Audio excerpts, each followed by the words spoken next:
કે દરિયામાં એક રેતીનો નાનકડો અમથો કણ એની અંદર ખૂંચી જાય છે. નથી એને બહાર કાઢી શકતું કે નથી એને અંદર રાખી શકતું. એને બહુ ઇરિટેટ થાય છે.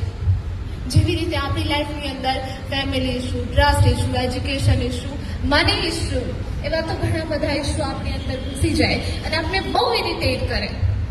બટ યુ નો વોટ, આપણામાં અને ઓયસ્ટરમાં શું ફરક છે? આપણે જ્યારે કોઈ ઇરિટેશન થાય ને તો આપણે તરત ફરિયાદ કરવા મળીએ કે મારી સાથે જ કેમ આવું થયું, મને કોઈ વસ્તુ કેમ ઇઝીલી નથી મળતી, હું પણ મહેનત કરું છું, મને રિઝલ્ટ નથી મળતું, હું શું કામ એડજસ્ટ કરું?